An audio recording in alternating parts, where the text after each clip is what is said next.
Oke, selamat bergabung pada workshop sesi 2 mengenai Microsoft Excel Finance and Business.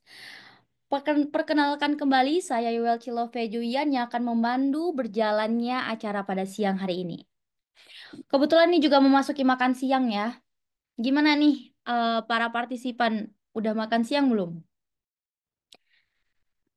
Boleh ya reaction nih yang udah makan, boleh kita ramein nih sesi 2-nya. Oke, tampaknya udah pada makan ya. Jadi kita bisa langsung memasuki workshop sesi 2 dengan penuh semangat dan tentunya akan lebih seru lagi ya. Langsung saja sebelum dimulai, mari kita sapa pemateri siang ini. Ada Pak Nur Yahya Imanwansa. Halo Pak. Halo, halo, halo kayak Yo, Elsie. Iya, halo Pak. Gimana nih? Udah siap belum untuk em, memulai pembahasan terkait Microsoft Excel for Finance and Business? Oke, ya semangat harus selalu dijaga ya karena di materi ini kita akan lebih banyak praktikal di Excel. Jadi saya harap teman-teman juga bisa mengikuti dengan baik dan fokus atau mungkin bisa sambil nyoba di Excelnya. Oke. Nah, mungkin sebelumnya kita sesudah sapa Pak Yahya, mungkin kita akan membahas sebenarnya materi untuk siang ini. Pak Yahya, izin memperkenalkan ya Pak. Jadi Pak Yahya ini berpengalaman ya teman-teman dalam perencanaan keuangan, pengendalian biaya, dan pengoptimalan berbasis data dalam solusi inovatif dan juga memiliki beberapa sertifikasi yaitu seperti operational modeling, lalu ada financial analysis, lalu ada kompeten sertifikat in SAK etap ya, best financial reporting, tentunya sangat financial sekali atau accounting sekali ya ini Pak Yahya. Dan tentunya juga pernah magang ya Pak di BPKRI juga. Lalu sekarang experience-nya yaitu menjadi cost accountant dan financial planning analyst. Seperti itu. Mungkin tidak usah berlama-lama, langsung saja kita masuk ke sesi pembahasan dan teman-teman juga perlu diingatkan untuk bertanya nanti bisa di via chat box dan juga bisa fitur raise hand ya. Setelah Pak Yahya menjelaskan mengenai materi dan tentunya ada modul yang akan dikirimkan oleh panitia, jadi kita bisa nyambi juga sembari melihat modul dan mencocokkan dan mengcompare dengan pembahasan yang sedang dibahas nanti sama Pak Yahya. Kepada Pak Yahya disilakan. Oke, selamat siang teman-teman sekalian. Saya panggilnya teman-teman aja kali ya, biar lebih akrab dan gak ada gap di antara kita. Karena saya sebagai materi bukan berarti saya yang paling tahu, tapi saya di sini juga sama-sama belajar. Dan saya harap juga teman-teman dapat mengikuti dengan baik ya, karena materi kita pada saat satu ini itu cukup menarik ya. Eh, Oke, setelah kita tadi belajar mengenai apa financial market environment, di mana itu sudut pandangnya kurang lebih dia sebagai investor ya. Dan untuk yang sekarang kita akan lebih ke sudut pandang sebagai manajemennya. Jadi si apa namanya manajemen perusahaan atau bisnis ownernya. Bagaimana kita menghadapi tantangan-tantangan ekonomi atau financial market dan pasar yang saat ini ada. Oke, di sini topiknya adalah Microsoft Excel for Finance and Business. Kalau kita jauh-jauh, kita akan ngomongin juga financial modeling ya. Karena financial modeling itu sangat menggunakan Excel dan fitur-fitur Excel. Oke, lanjut. Topik kita yang akan kita bahas pada kesempatan ini, yang pertama yaitu apa itu financial modeling, terus hubungannya apa sih spreadsheet sama financial model, dan mengapa sih financial model itu penting, jenisnya bagaimana, dan kita kenapa perlu melakukan company health check terlebih dahulu, building block apa saja yang perlu dipersiapkan untuk financial model, dan kita mungkin akan coba mempraktikkan three statement modeling ya. Dan jika masih ada waktu, mungkin saya akan coba menjelaskan terkait dengan chart and module audit. Oke, ketika mendengar kata model, apa yang terlintas di benak hati teman-teman sekalian? Apakah seseorang yang cantik, seseorang yang tampan? Ya, oke, ini ada tiga gambar ya. Ada anak-anak yang sedang bermain rumah-rumahan dan mobil-mobilan. Kemudian di sini juga ada peta, di sini juga ada miniatur bangunan ya. Pada dasarnya tiga item ini adalah model ya. Kenapa model? Karena pertama anak-anak bermain rumah-rumahan dan mobil-mobilan. Ini mencoba untuk mensimulasikan kehidupan nyata di sekitar mereka. Peta mencoba merepresentasikan keadaan geografis di bumi. Kemudian miniatur dari bangunan. Seorang arsitek pasti akan membangun suatu model dalam bentuk prototipe dulu sebelum dia akan memutuskan untuk membangun bangunan tersebut untuk memastikan bahwa bangunan itu kokoh. Jadi pada dasarnya financial modeling itu adalah gambaran sederhana dari suatu kenyataan yang membantu kita memahami dan menilai situasi yang kompleks dengan lebih mudah. Sama di keuangan juga, model itu digunakan untuk menyelesaikan masalah keuangan di dunia nyata dengan merepresentasikan apa namanya item-item realita ke dalam suatu model untuk kita bisa simulasikan gitu. Dan financial model ini tuh banyak digunainnya kita menggunakan spreadsheet ya. Spreadsheetnya itu yang sering digunakan oleh analis itu Excel. Kenapa Excel? Karena dia fleksibel ya, sebagai alat utama financial modeling dia sangat fleksibel meskipun sekarang udah banyak banget aplikasi di luar sana ya bahkan ada AI semacam sebagai macam tapi Excel masih sering digunain oleh analis karena fleksibilitasnya itu. Kemudian kemampuannya yang dinamis dan interaktif. Jadi ketika financial modeler itu akan bermain banyak dengan asumsi. Ketika kita membuat suatu asumsi, kita mengharapkan suatu alternatif solusi yang keluar dari output tersebut, ya dari output model tersebut. Kemudian Excel juga memberikan kita struktur dan organisasi yang lebih baik. Dan kita juga bisa menggunakan visualisasi dan analisa sekaligus, seperti chart-chart dan yang ada tersedia di Excel ya. Kemudian yang paling advance kita bisa menggunakan komputasi dan otomasi dengan menggunakan VBA atau makro. Namun ini tidak akan kita cover pada kesempatan kali ini karena cukup padat. Jadi nantikan eh, workshop seri accounting selanjutnya ya. Oke, terus kenapa sih financial modeling itu penting? Ya dia mengubah ide menjadi suatu kenyataan ya. Dengan kita mencoba mensimulasikan kondisi data-data aktual, kita mencoba untuk membuat realita dari data tersebut. Untuk apa? Alat untuk pengambilan keputusan juga. Dengan apa kita mencoba mengakali apa namanya model-model tersebut, kita akan menghasilkan sebuah alternatif-alternatif solusi yang di mana alternatif solusi tersebut dapat kita pilih untuk mencapai keputusan yang lebih baik berbasis dengan data. Kemudian kita juga bisa memproyeksikan masa depan dengan asumsi-asumsi yang ada ketika kita melihat suatu berita di apa namanya financial market environment tadi ya bahwa inflasi akan naik kita bisa coba memproyeksikannya dan kita bisa menyiapkan data kita dengan lebih baik data keuangan kita dengan lebih baik. Kemudian setelah kita tahu proyeksi di masa depan kita bisa membuat suatu penganggaran atau peramalan budgeting ya. Oke, berikutnya adalah jenis financial modeling. Pada dasarnya financial model itu tidak terbatas pada 10 item ini, tapi 10 item ini itu yang paling sering digunakan oleh para analis. Dan jika dilihat secara hierarki, yang paling fundamental yaitu three statement financial modeling yang akan kita bahas pada kesempatan kali ini. Kenapa three statement? Nanti kita akan coba bahas ya. Oke, sebelum ke situ, yang pertama kita lakukan adalah kita mencoba check up kesehatan perusahaan terlebih dahulu. Sama ya kayak kita ke dokter gitu. Dokter tuh pasti dia akan mencoba melakukan serangkaian tes seperti tinggi badan, berat badan, tingkat tekanan darah ataupun tingkat kolesterol. Sama nih pada company health check up juga sama. Ada beberapa pertanyaan yang coba ingin dijawab. Bisnis kamu itu seperti apa? Bagaimana kamu mengenerate revenue? Struktur cost kamu seperti apa? Apakah kamu profit? Apakah cash kamu positif gitu ya? Nah, bagaimana kita mencoba untuk mengukur itu? Kita bisa melihat dari tiga statement keuangan ini ya, tiga laporan keuangan ini. Saya tahu di sini banyak anak accounting mungkin akan menghujat saya bahwa laporan keuangan nggak cuma tiga, saya tahu, tapi tiga laporan keuangan ini yang sering digunakan oleh analis untuk bisa mendeteksi atau melakukan strategi finansial. Dengan melihat tiga laporan keuangan utama ini, kita bisa melakukan serangkaian tes yang kita namakan sebagai rasio analisis. Oke, tiga laporan keuangan utama ini apa aja? Di sini ada income statement, cash flow statement, sama balance sheet. Nah, apa yang coba diungkapkan oleh income statement? Income statement mencoba untuk menjabarkan revenue kita, expense kita, apakah kita untung atau tidak, yang pada akhirnya menjawab pertanyaan eh, apakah kita profit gitu. Pendapatan kita dari mana dan struktur biaya kita seperti apa. Dengan melihat income statement kita bisa menjawab pertanyaan-pertanyaan itu. Kemudian ada cash flow statement. Cash flow statement pada dasarnya ingin mencoba melihat pergerakan kas dari waktu awal ke waktu akhir, di mana dia masuk, di mana dia keluar, yang kita identifikasi dari tiga aktivitas utama. Aktivitas operasi, investing, dan juga financing. Tujuannya adalah untuk kita bisa memahami likuiditas dan manajemen kas yang dilakukan oleh perusahaan. Kemudian balance sheet. Balance sheet ini adalah pada dasarnya adalah screenshot dari keuangan kita. Keuangan kita itu terdiri dari aset apa aja yang kita punya dan apakah dia didanai dengan liability atau equity.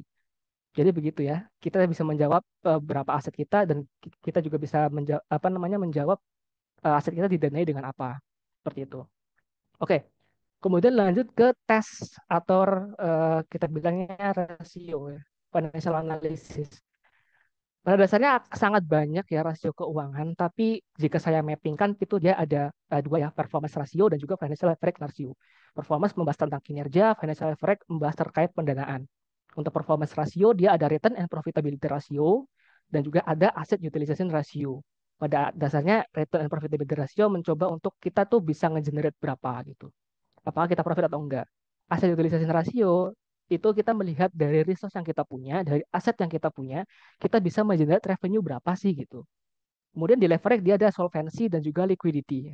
Kalau solvency pasti membahas terkait dengan hutang jangka panjang, liquidity akan membahas terkait dengan hutang jangka pendek. Kalau return ratio pasti dia ciri khasnya pasti depannya adalah RO, return on asset, equity sama invested capital. Profitability ada GPM, expense ratio dan operating profit. Asset utilization ratio dia ada turnover dan conversion day. Begitupun solvency dia ada mencoba menjelaskan hutang jangka panjang, dia akan melihat proporsi hutang terhadap equity kita. Liquidity ratio ada current ratio, quick ratio, dan interest coverage. Oke, kita coba cepat aja ya, karena kita tidak akan fokus lebih dalam ke analisa bilang, ciri khasnya itu di depannya adalah RO. Pasti kita ingin kita ingin melihat keuntungan. Jadi keuntungan adalah sebagai pembilang. Net income, dan tiga ada notpad. Dan penyebutnya adalah yang ditanyain di huruf akhir ini. A berarti aset, equity berarti sell order equity. Dan untuk yang invested capital ini mungkin cukup unik ya. Dia tidak membandingkan dengan net income, tapi dia membandingkannya dengan net operating profit after tax. Dia mencoba untuk mengeluarkan elemen interest di sana. Kenapa interest dikeluarkan? Karena interest itu merupakan imbal hasil yang didapatkan oleh kreditur. Jadi kita pengen lihat sebelum bayar interest kira-kira perusahaan ini efektif gak sih dia nge-generate net income gitu ya. Kemudian di profitability ratio ada GPM dan expense ratio itu pada dasarnya dia ingin mengukur proporsi ya atau vertical analysis dari item yang disebutkan. GPM berarti laba kotor terhadap revenue. Expense ratio expense terhadap revenue gitu. Kemudian di sini juga ada perpajakan. Kita pengen melihat total tax dari EBT kita, itu kita bayar pajak berapa persen. Tax burden berarti setelah bayar pajak, kira-kira net income yang kita hasilkan itu berapa persen. Tentunya untuk ROA lebih tinggi, lebih bagus ya. Untuk GPM lebih tinggi, lebih bagus. Expense ratio lebih kecil, lebih bagus. Effective tax rate lebih kecil, lebih bagus. Tax burden lebih besar, lebih bagus. Oke, di sini saya ada latihan soal. Teman-teman udah dibekali dengan modul. Di sini juga apa namanya ada contoh income statement kira-kira bisa nggak teman-teman bantu saya untuk menjawab berapa GPM, COGS, SGA percentage dan effective tax rate-nya. Ayo teman-teman, nggak apa-apa, salah nggak apa-apa, kita bisa belajar bareng di sini. Ya adakah yang bisa menjawab? Ini kita ada 2 tahun ya, 2022 sama 2023. GPM, COGS percentage sama SGA percentage. Adakah dari teman-teman yang bisa membantu saya untuk menjawab?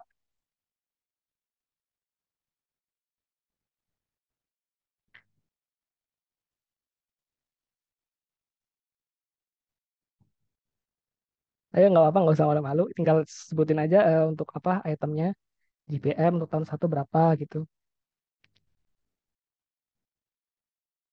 Adakah dari teman-teman?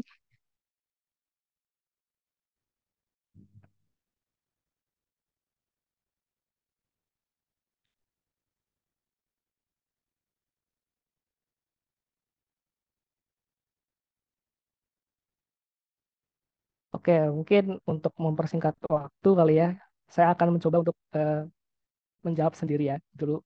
Nanti teman-teman bisa pelajari lebih lanjut. Oke, eh, oke kita punya data keuangan 2 tahun ya, 2022 dan 2023. Kita akan mencoba untuk melihat GPM percentage, eh, apa tadi? GPM percentage, COGS percentage, SGA percentage, dan effective tax rate. Oke. Jadi untuk melihat COGS percentage kita tinggal bagi aja nih sama revenue. Kita punya COGS 6.500 ya. Kita tinggal bagi aja COGS kita kepada revenue. Oh, menang menghasilkan 65%. 2023 juga lakukan demikian. GPM kita bisa bandingkan gross profit kita dengan revenue. Ini juga dengan revenue. Oke. SGA juga demikian, kita bandingkan SGA expand terhadap revenue kita dan di 2023 juga sama. Nah, untuk EBT kita bisa menghasilkan dari earning before tax ini dibagi dengan revenue. Semuanya untuk item-item ini dibagi dengan revenue ya. Untuk item-item ini dibagi dengan revenue. Nah, untuk effective tax rate sebagai dasar acuannya adalah earning before tax. Oke, berarti 22%.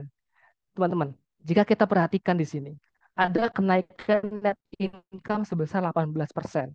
Kira-kira culpritnya itu siapa? Siapakah penyebab dari kenaikan ini? Kalau kita lihat secara amount saja, kita tidak bisa menghasilkan jawaban apa-apa. Tapi jika kita melihat secara proporsi, kita bisa lihat, oh ternyata si perusahaan bisa lebih efisien nih dalam apa namanya membiayai perusahaannya. COGS-nya tuh lebih turun tuh 5%. Nah, SGI ini tetap ya fix expense ya.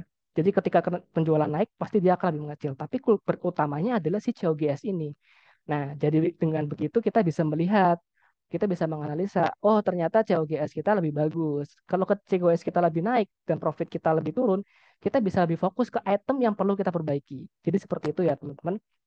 Oke, saya lanjutkan aja. Di sini kita punya rasio berikutnya, yaitu aset utilization ratio. Ini coba membandingkan eh, apa namanya resource yang kita punya untuk mengenerate revenue itu berapa. Jadi untuk di sini ada turnover sama days ini ya. Cash turnover, ada AR turnover, inventory turnover, AP turnover, PPE turnover, dan juga ada aset turnover. Teman-teman, kalau misalkan turnover itu tinggal simpel aja, pasti pembilangnya adalah revenue. Karena kita pengen melihat, oh enggak ding, maaf, hanya cash turnover sama AR turnover pasti pembilangnya revenue. PPE turnover juga, aset turnover juga pembilangnya revenue. Karena kita pengen coba melihat dari cash yang kita punya, kita bisa menjerat revenue berapa. Dari AR yang kita punya, kita bisa menjerat revenue berapa. PPE juga demikian dan aset juga demikian. Untuk inventory dan AP turnover, ini kenapa dia dibagi dengan COGS? Karena jika kita melihat revenue, itu pasti ada margin. Sedangkan ketika kita beli inventory, itu bukan pakai harga ada marginnya kan, pasti kita beli pakai COGS, harga beli yang asli. Nah, itu makanya kita bagi dengan COGS. Jadi eh, dari inventory tersebut kita bisa ngejual berapa. Kita fokusnya ke COGS itu lebih akurat. Meskipun ada banyak analis yang menggunakan revenue sebagai pembilang itu nggak apa-apa sama aja. Tapi untuk yang COGS dia dinilai lebih akurat. Oke. Kemudian di sini ada conversion D nih. Ada cash D, ini ARD ya, bukan AR turnover. Kemudian ada inventory days dan AP days. Ini pada dasarnya ingin melihat seberapa lama waktu yang dibutuhkan untuk perusahaan mengenerate cash. Di sini rumusnya tinggal cash D berarti cash kali 365, pembaginya adalah revenue. Semuanya adalah revenue. Oke. Untuk turnover pasti lebih tinggi itu lebih bagus. Apapun itu turnovernya lebih tinggi pasti lebih bagus karena lebih cepat, lebih lebih efektif ya dia bisa mengenerate revenue. Nah, untuk cash D, ARD itu lebih kecil lebih bagus ya. Inventory day juga demikian, lebih kecil lebih baik. APD lebih besar itu lebih baik karena semakin lama kita menunda untuk membayar utang, cash kita berarti masih ada gitu kan. Tapi perlu diperhatikan juga hubungan baik dengan pemasok ya. Jangan coba menunda-nunda. Oke, saya lanjutkan. Oke, di sini ada contoh soal lagi. Tolong bantu saya dong jawab pertanyaan ini. Untuk aset utilization ratio yang ditanya adalah rasio perputaran PPE atau PPE turnover. Ayo teman-teman, simpel aja nih. Kita punya penjualan 5 juta, kita juga punya nilai buku PPE 1 juta. Kira-kira berapa TPE turnover kita? Yuk, tinggal dibagi aja, teman. Wih, ada yang jawab ternyata ya. Oke, terima kasih. Yuk, dijawab lagi nih untuk pertanyaan aset utilization ratio. Kenapa ini penting? Karena rasio-rasio ini digunain nanti untuk financial modeling ya, karena apa namanya rasio-rasio ini tuh untuk forecast itu akan lebih apa namanya lebih akurat daripada kita melihat amount aja. Oi, Kak Mega, silakan. Aku mau coba jawab ya, tapi mohon koreksinya kalau salah karena kita sama-sama belajar. Ya, oke, Untuk nggak apa-apa. rasio turnover PPI-nya dari Hmm. total penjualan dibagi nilai akhir PPE pada akhir tahun. Jadi 5 juta dibagi 1 juta sama dengan 5. Jika dibandingkan dengan rata-rata industri yang memiliki rasio sebesar 4, berarti seharusnya lebih bagus ya Kak. Kan tadi seperti penjelasan sebelumnya semakin besar semakin efisien gitu ya. Luar biasa, Kak Mega. Benar ya? Jadi turnover kita adalah 5 dan kita di sini mendapatkan nilai good. Terima kasih Kak Mega. Oke, satu lagi yuk teman-teman. Ada pertanyaan lagi nih. ARD, APD, dan inventory D. Kita punya penjualan tahunan 6 juta, HPP 4,5 juta, saldo piutang kita 750 juta, utang usaha 600, dan saldo persediaan 900. Oke, ada lagi yang mencoba menjawab?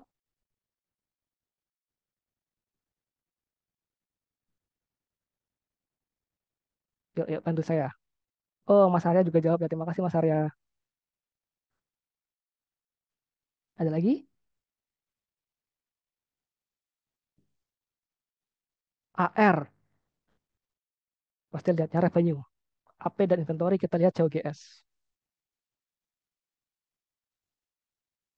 Ayo teman-teman, ada yang bisa bantu saya?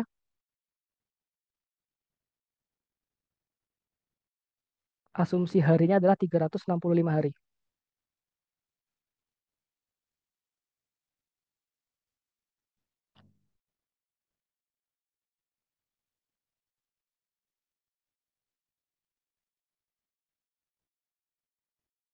Ayo, adakah? Oke, saya jawab sendiri lagi aja ya. Untuk conversion days. Ya teman-teman, kita punya penjualan 6 juta. Kini saya bulatkan aja 6.000. Kita punya COGS 4.500 dan kita punya akun receivable 750 dan akun payable 600. Inventory juga kita punya 900. Tadi ingat caranya. Yang pertama kita adalah mengkalikan misalkan ARD berarti kita kalikan AR dengan 365. Kemudian kita bagi dengan revenue. 219 kita hasilkan dari akun payable kali 365 dibagi dengan COGS. Inventory D juga demikian, inventory kali 365 dibagi dengan COGS juga. Nah, inilah hasilnya teman-teman. Jadi ARD membutuhkan waktu 46 hari, APD 49, dan inventory-nya ini gede banget ya 73. Ini berarti kurang efisien nih perusahaan dalam memanage inventory dia. Oke, sekarang kita udah tahu ya untuk rasio-rasio tersebut. Nah, kemudian ada leverage ratio nih, satu lagi. Dia mencoba untuk melihat proporsi hutang kita terhadap equity, aset kita terhadap equity. Kemudian juga dia mencoba menjelaskan apakah kita dari EBITDA aja bisa nggak sih kita bayar bunga gitu ya. Atau bayar liability yang berbunga. Liability berbunga itu utang jangka panjang ya.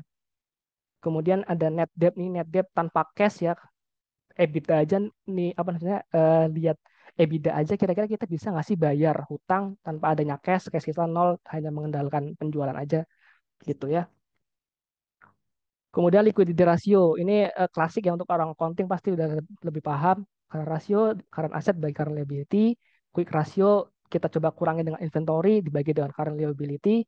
Ini kenapa inventory dikeluarin karena inventory itu lama ya jadi cashnya. Jadi kita pengen lihat nih tanpa inventory kira-kira kita bisa bayar utang jangka pendek nggak sih gitu.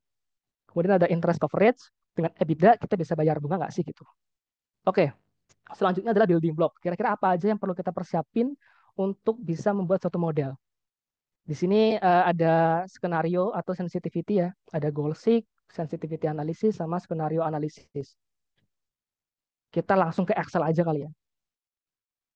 Oke, oke, mohon bantuannya tim dari modul untuk membagikan template ini ya, biar teman-teman juga bisa langsung belajar untuk analisa goal seek, sensitivity, dan skenario. Jika teman-teman buka di sini ada Goalseek, kita ke tab Goalseek terlebih dahulu. Tujuan Goalseek itu pada dasarnya adalah kita mencoba melihat dengan target output kita berapa dan kita harus input berapa. Misalkan nih kita bikin aja income statement ya, revenue kita bisa dapat dari unit sold dikalikan dengan price. Kemudian cost per unit dikalikan dengan unit sold akan menjadi suatu COGS. Oke, COGS itu bernilai sebagai expense ya, jadi kita harus bikin dia negatif. Jadi kita kaliin min satu aja. Nah, oke. Di sini ada shortcut yang menarik ya teman-teman. Biasanya kan teman-teman akan lakukan sum seperti ini ya, ketik ya. Tapi kita bisa menggunakan shortcut. Shortcutnya adalah ALT sama dengan. Dia langsung auto sum. Oke. Kemudian SGA kita masukkan. SGA harus negatif, jadi kita kaliin min satu. Kita lakukan. Nah, kalau kita lakukan add plus sama dengan itu, di sini nggak bisa ya. Karena Excel bingung. Di sini ada apa namanya, ada beberapa argumen. Jadi kita lakukan sum yang biasa aja. Oke. Teks kita 21% dikalikan dengan EBT. Teks adalah negatif, kita kaliin aja min satu. Oke, sum. Oke, 988 dengan keadaan unit 5.000, harga 5, dan kos sekian ya. Nah, Goalseek mencoba melihat, kira-kira nih, kalau misalkan saya pengen target income saya adalah 2.000, kira-kira saya harus jual berapa sih? Nah, ini kita bisa lakukan dengan cara Goalseek, menggunakan fitur Goalseek. Gimana fitur Goalseek? Kita bisa pergi ke data, atau ini saya hide ya, untuk menampilkan kembali, kita tinggal Ctrl F1, ya, Ctrl F1 untuk menampilkan tab, kemudian Ctrl F1 lagi untuk kita menyembunyikan tab, gitu ya.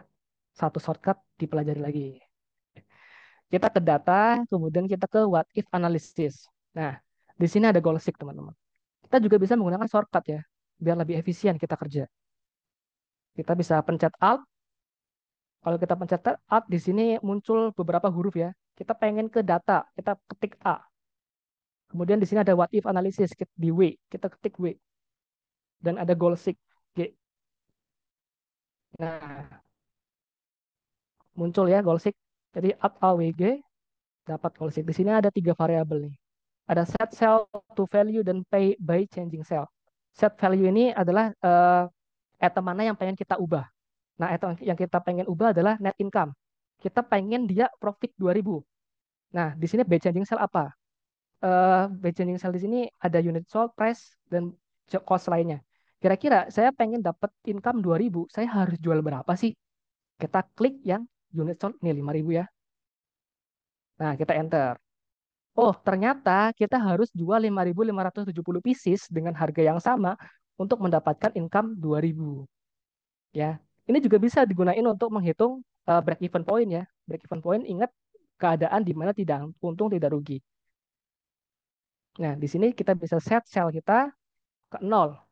Jika 0, minimal saya harus jual berapa nih biar nggak loss. Oh, ternyata saya tidak boleh jual kurang dari 4.444 agar saya bisa untung. Gitu ya cara gunain Gulsik. Simpel ya. Oke, di sini saya akan ajarkan satu shortcut lagi. Ada control page down dan control page up. Ini untuk bisa mengganti-ganti sheet ya. Untuk tab ini kita coba hilangkan lagi, control F1 untuk bisa lebih jelas. Oke. Nah, kalau goal sheet teman-teman, itu kita hanya fokus pada satu item aja yang berubah, nggak dinamis ya. Kita pengen itu dinamis dengan beberapa apa namanya asumsi. Nah, gimana caranya kita bisa membuat itu? Ada yang namanya sensitivity analysis. Kalau misalkan tadi kita add A, W, di sini kita ke G, goal sheet. Nah, ini kita mau ke data table untuk kita bisa melakukan sensitivity analysis. Di mana ini akan membandingkan quantity berapa dengan harga berapa, kita bisa untung berapa. Caranya gini, yang pertama, 25.000 ini quantity sold ya. Kita taruh di tengah. Ya, oke. Untuk mengcopy tadi yang saya lakukan adalah ALT ES value. Ini mencoba untuk mengcopy eh, formula ini, item ini dari sisi value ya. Jadi rumusnya enggak atau formatnya enggak ke bawah. Oke, price per unit saat ini 8,21. Kita taruh di sini, tengah. Oke, sebelum langkah lebih jauh, jika teman-teman perhatikan, di sini ada warna biru, ada warna hitam, terus ini biru lagi gitu ya. Ini pada dasarnya adalah standar si CFI dalam dia menggunakan financial modeling untuk bisa membedakan mana yang hard code ya, hard code itu dia manual ya, manual ketik kayak gini dengan yang rumus. Ini rumus-rumus ya, rumus itu ditandai dengan sama dengan di awal. Oke, misalkan saya pengen simulasiin ketika naik 5.000. Naik 5.000, kita bisa copy ini kurang 5.000. Jadi bergerak setiap 5.000. Kalau price-nya saya pengen naik $1. Ini kurang $1. Oke. Nah, di ujung sini teman-teman tinggal kasih sama dengan dan kita linkkan ke net income or loss ini atau hasil net income yang sudah dirumuskan ya. Net income saat ini oh tidak kelihatan. Oke, kita bisa ke alt, sorry, alt H formatting ke H ya. Oh sorry. Nah, ini kita tandain aja warna merah karena merupakan output. Oke, setelah kita sudah berhasil menggunakan menyusun tabel ini, yang langkah selanjutnya adalah kita tinggal blok aja ke kanan, Control Shift Right, kemudian Control Shift Down. Ini akan mengeblok semua data yang kita butuhkan. Setelah itu kita bisa lakukan data eh, data table ini, AWT sekarang. Nah, di sini dia akan tanya row input cell kita. Row kita adalah price, berarti kita hubungkan ke price. Kolom kita adalah quantity, berarti kita hubungkan ke quantity.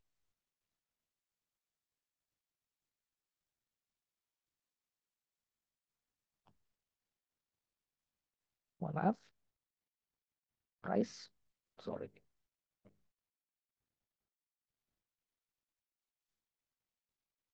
price. Kolom input kita adalah unit sold. Oke, ketik enter. Nah, ketika sudah, di sini adalah net income yang dihasilkan dengan kombinasi-kombinasi quantity dan harga yang dibutuhkan.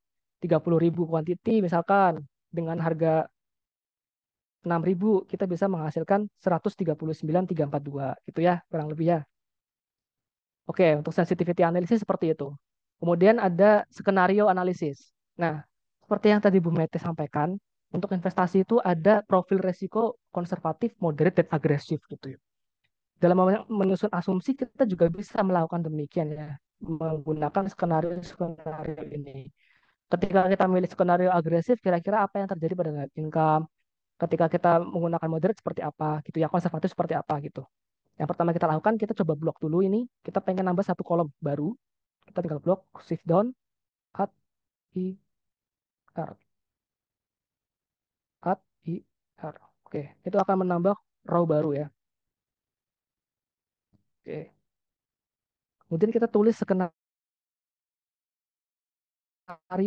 Skenario nomor berapa?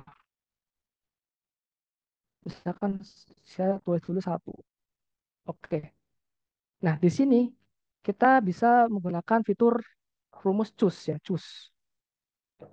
Choose. Di sini choose yang pertama. Kemudian pilihannya adalah untuk revenue ada ini, moderate, konservatif, dan agresif.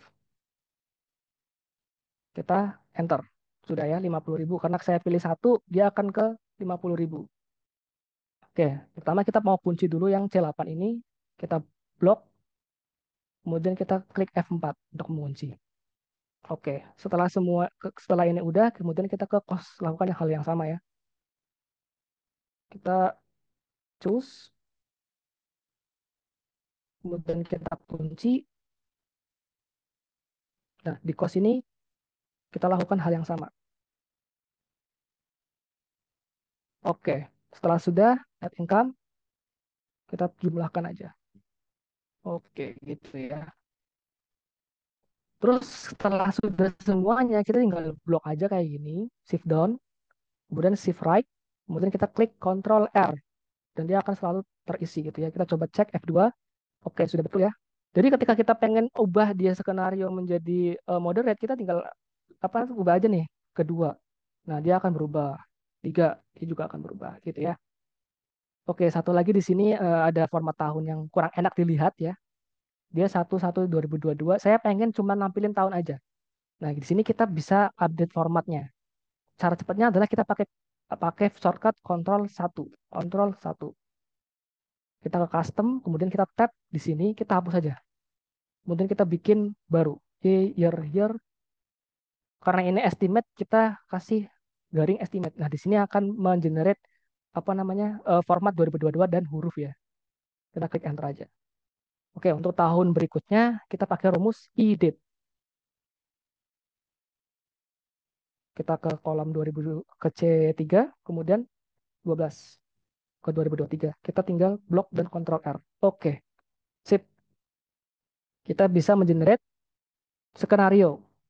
Ketika pengen moderat, kita bisa pilih mode 3, kedua, dan ketiga untuk agresif, konservatif. Gitu ya. Sampai sini, kira-kira bisa mengikuti dengan baik? Oh, kecepatan ya. Mohon maaf ya. Nah, tinggal ditanyain aja ya, yang mana yang kira-kira butuh dijelaskan lebih lanjut. Oke, saya cuma punya waktu sedikit, jadi kita akan langsung ke proses modeling ya. Setelah kita sudah mempelajari terkait sensitivity analysis, goal seek, dan juga skenario analisis, kemudian kita bisa langsung ke three statement modeling. Three statement modeling ini akan cukup panjang teman-teman, jadi saya mohon untuk fokus dan perhatikan dengan baik.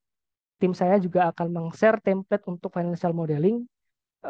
Teman-teman bisa langsung uji coba di situ atau mencoba mempelajari terlebih dahulu. Oke, tapi sebelum ke three statement modeling, saya ingin menjelaskan terkait hubungan di antara tiga statement keuangan utama. Jadi yang saya sudah jelaskan, tiga statement keuangan itu ada income statement, ada cash flow statement, sama balance sheet. Nah, kira-kira hubungan di antara mereka bertiga itu apa gitu? Dasarnya mereka itu saling nyambung ya. Kalau kita perhatikan nih, untuk income statement, dia hasil akhirnya adalah net income. Net income ini dia akan beralih ke cash flow statement. Cash flow statement ketika kita olah, hasil akhirnya adalah ending cash. Ending cash ini akan menjadi cash di balance sheet. Gitu. Jadi dia hubungannya seperti itu. Saling nyambung gitu ya. Ini penting banget untuk teman-teman pelajari dan pahami ya. Karena ini adalah pondasi utama untuk kita bisa membuat modeling. Karena modeling itu sangat sangat saling saling ngeling gitu ya. Oke, Oke, jika sudah siap kita akan lanjut ke Excel. Ke Excelnya ya. Teman-teman bisa buka format Excelnya. Bentar,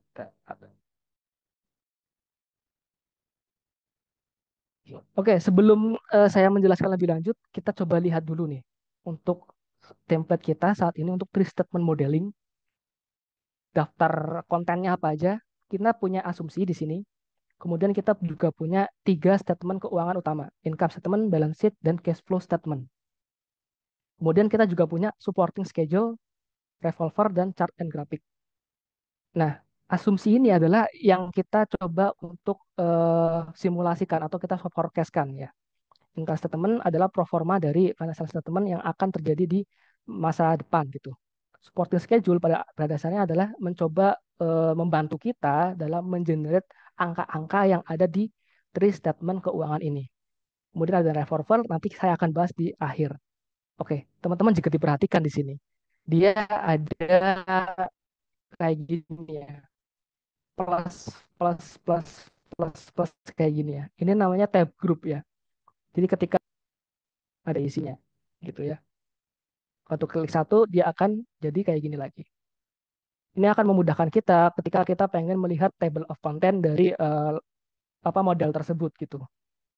Bagaimana cara membuatnya nih? Saya sekaligus kasih tahu ya. Di sini kalau misalkan pengen mencoba untuk menggrup sel row 190 sama 193, kita tinggal blok aja, shift down, kemudian control shift right.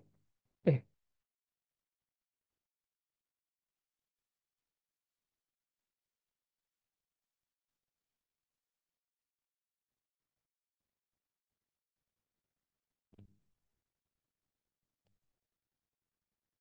sorry. Line. Maaf, shift alt right ya, shift alt right. Jadi tinggal kita blok di sini, kemudian kita shift alt terus arrow kanan. Nah, di sini dia akan mencoba apa namanya memberikan opsi. Apakah kamu mau ngomong grup row atau kolom? Coba kita ke row. Kalau row berarti cuma row-nya aja ya di sini. Oke, gitu ya.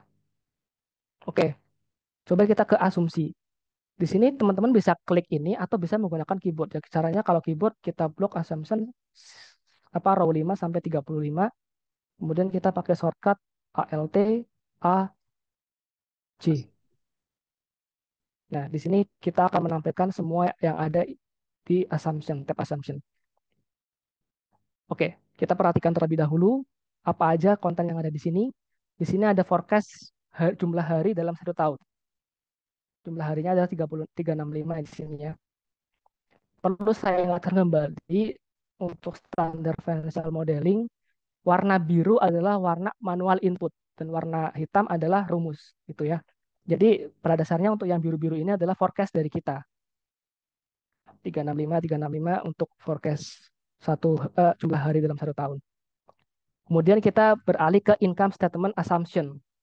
Nah, di sini ada growth percentage quantity sales dan growth percentage price. Jadi sebenarnya growth ini adalah menunjukkan tingkat kenaikan dari periode di masa lalu ya. Dibanding dengan masa lalu kita naik berapa persen. Dan secara aktual ternyata kita ada di 77%. Gimana cara menghitungnya? Kita coba pencet F2 untuk melihat rumusnya. Nah, di sini warna biru dibagi warna merah kurangnya satu.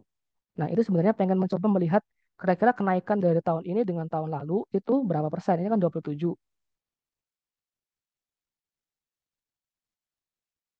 Nah, 7% gitu ya. Jadi rumus cepatnya adalah tahu apa namanya rumus tahun ini apa penjualan tahun ini dibagi dengan penjualan tahun lalu kita kurangi satu dan menjadikan dia persen.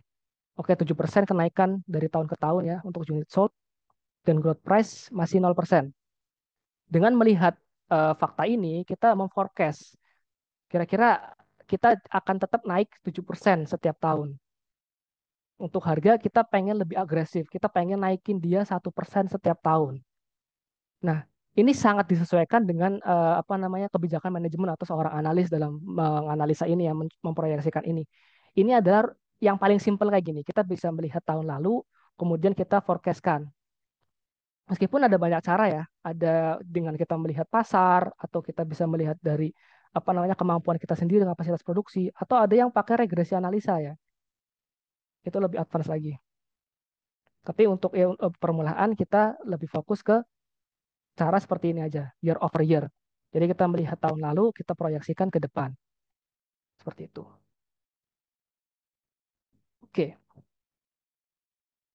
kita proyeksikan untuk growth-nya akan naik 7% setiap tahun. Dan yang warna biru ini, kenapa kita warnain biru? Karena kita udah tahu aktualnya ya. Kita udah tahu tahun 2023, 2022, dan 2021 itu kita dapat jualan segini. Oke, saya lupa untuk menjelaskan terkait tahun ini ya. Jadi untuk yang akhiran A itu aktual, untuk yang akhiran F itu dia forecast. Oke, sampai sini. Terus kita lanjut ke forecast biaya.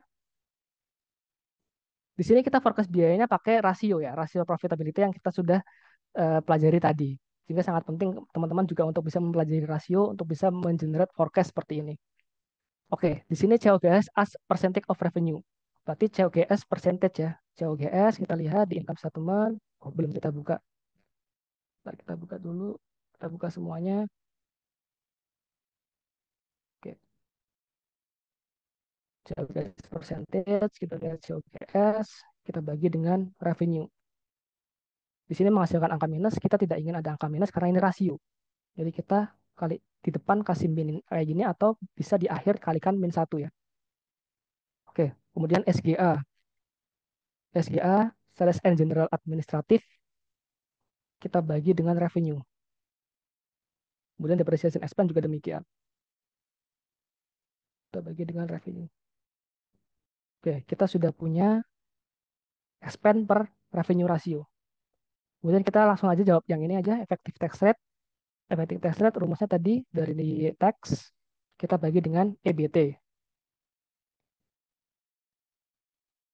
Oke, ini masih angka minus semua ya.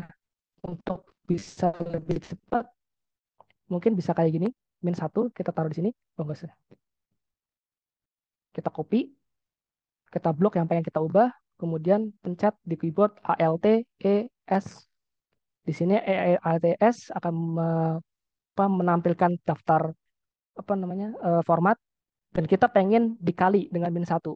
Jadi di sini awalnya adalah M. Jadi kita ketik M, multiply, enter. Oh, ternyata rumusnya jadi formatnya jadi berubah ya. Gak apa-apa, kita bisa kembalikan. Kita pakai format ini, kita copy, kemudian Alt ES. Kalau tadi multiple, kita pengen copy formatnya aja. Di sini kalau kita lihat di garis bawahnya adalah T. Jadi kita ke format T, enter. Oke, sudah sama ya. Ini kita hapus karena nggak ada. Oke, sip. Kita punya effective tax rate, kemudian kita coba pengen lihat dividend payout ratio. Dividend payout ratio itu sebenarnya dari apa namanya berapa dari net income yang ada, kita bayar dividen berapa persen gitu ya. Jadi kita bisa bagi dividen dibagi dengan net income.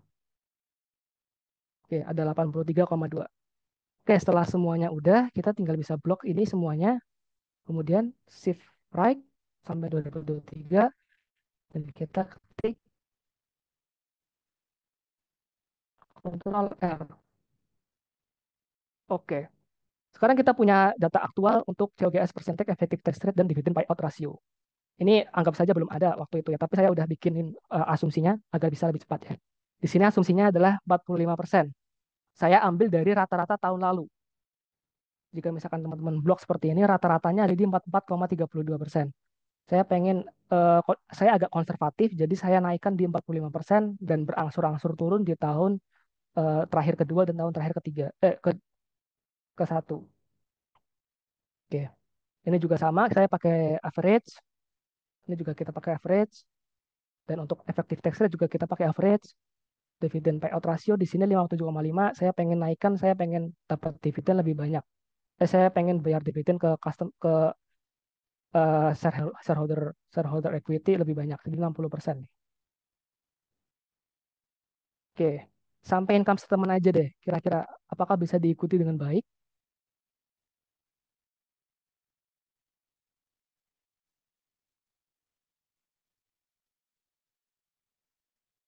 Anak accounting mungkin bisa lebih paham ya untuk istilah-istilah ini. Jadi COGS itu pada dasarnya biaya biaya kita jual ya.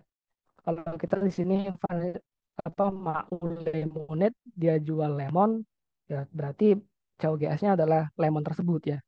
SGA itu maksudnya Selling and General Administration. Jadi biaya-biaya di luar dari biaya utama tadi lemon. Depreciation berarti eh, penurunan nilai ya. Maaf, bukan penurunan nilai sih, tapi pengalokasikan masa manfaat dari aset. Oke. Kalau misalkan sudah bisa diikuti dengan baik, kita lanjut ke asumsi balance sheet.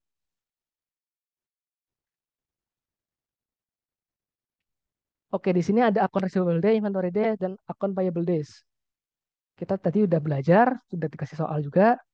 Jadi untuk account receivable day, kita tinggal kalikan AR kita bisa lihat di balance sheet. AR kita kalikan dengan jumlah tahun, kita bagi dengan revenue. Oke, kita dapat 57. Inventory juga demikian. Inventory kita kalikan dengan 365 dan kita bagi dengan revenue. Maaf, bukan revenue, kalau COGS. Kalau inventory. Kita ke COGS. Nah, di sini minus, kita tidak ingin minus, jadi kita kalikan -1. Oke. Account payable juga sama. Account payable kita kali 365, kemudian kita bagi dengan COGS. Kita ingin ada minus, itu ya. Kemudian PPE turnover ratio. PPE turnover ratio adalah revenue dibagi dengan PPE. Revenue kita cari di bawah, kita bagi dengan PPE. Oke, 4,33 kali. Nah, setelah semuanya sudah, kita bisa blok ke kanan, Ctrl R. Oke, di sini asumsinya adalah 58 yang butuh secara average ya rata-rata yang dibutuhkan oleh perusahaan dalam mengkonversi account receivable ke cash. Jadi saya forecastkan ke 58 juga. Inventory days average 72, tapi saya pengen men-challenge manajemen untuk bisa lebih cepat dalam menjual persediaan. Jadi 70 hari di sini. Kemudian account payable juga sama, ini average 108, tapi saya ingin men-challenge perusahaan, ayo lebih, eh, oh kalau kayak gini malah buruk ya, karena lebih cepat account payable-nya. Oh mungkin ini ada desakan dari supplier, jadi saya forecastkan 90 hari, biar lebih cepat gitu ya. Karena lebih lama nanti ngamuk suppliernya. Kemudian PPA turnover, kita pakai rata-rata 4,29. Tapi saya pengen lebih agresif, jadi di 4,36. Jadi dia harus bisa memaksimalkan property plant and equipment. Jadi begini, ini kalau kalau metode saya seperti ini adalah metode challenge ya. Kalau sebagai analis kita men-challenge agar bisa lebih efisien. Jadi kita challenge-nya dengan seperti ini. Meskipun ada banyak cara yang lebih kompleks lagi, tapi secara sederhana seperti ini. Kita lihat rata-rata tahun lalu, kemudian kita bisa judgement kira-kira masa depan kayak gimana gitu. Oke, long term debt kita bisa ambil ini dari utang jangka panjang di balance sheet. Oke, interest expense kita ini dulu. Interest expense ini kita bisa dapat dari laporan laba rugi. Kita pengen positif. Oke, berarti interest expense adalah sama dengan ini dibagi dengan long term debt-nya. Dapat rate-nya 6,2%. Oke, kita bisa kontrol R. Jadi ketika dia rate-nya sama 6,2% dan asumsinya selama 3 tahun berturut-turut masih sama, tidak ada penambahan, ini entah apa nggak ngelunasin atau apa ya. Jadi kita forecast untuk tahun depan, 5 tahun ke depan juga masih sama, 20.000. Kemudian kita kalikan aja 6,2% kali 20.000 untuk menghasilkan forecast dari biaya bunga. Oke, sudah ya. Untuk balance sheet assumption, common stock, kita bisa dapat dari balance sheet di bagian equity. Oke, saham biasa sama ya. Karena saham biasa itu akan bertambah ketika si investor investor saat ini akan menambah modal ya ke perusahaan. Jadi dia akan nambah. Kalau misalkan business owner berarti modal utama modal pertama 10 juta, dia pengen nambah lagi di usaha dia 5 juta. Nah, itu berarti common stock-nya akan bertambah ya. Oke, assumption sudah kita isi. Kira-kira apakah ada pertanyaan? Tab assumption sudah kita isi.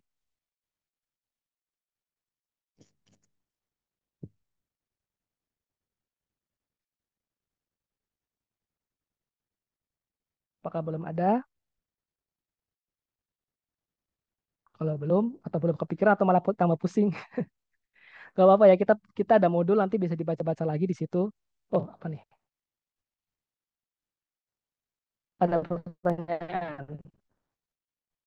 Bagaimana kalau produknya banyak dan harganya bervariasi? Wah, pertanyaan bagus ya.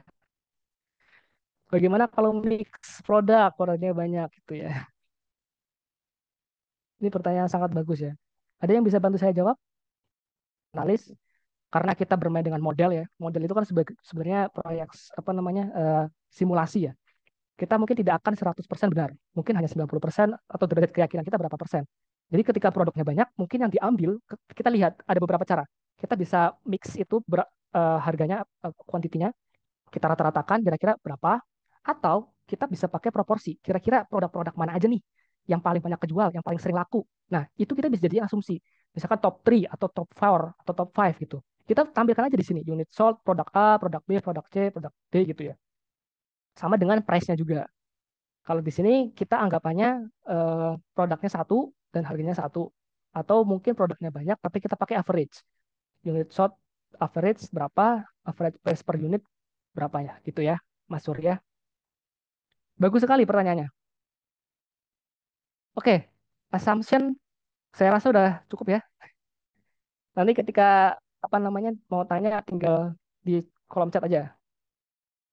Oke, setelah assumption udah kita bisa loh langsung isi income statement forecast. Kita di sini cuma punya aktual aja ya. Kita pengen ngisi yang forecast biar bikin pro forma untuk income statement. Kita sudah punya data-datanya. Revenue kita dapat dari mana? Harga dikalikan dengan unit sold. Oke, COGS adalah percentage ya. Tadi percentage dari revenue. Kita udah punya revenue di sini. Ya udah tinggal kaliin aja. 45% kalikan dengan revenue. Oke, kita pengen dia negatif ya. Jadi kita tambahkan minus. Alt sama dengan untuk auto sum. Oke, sudah.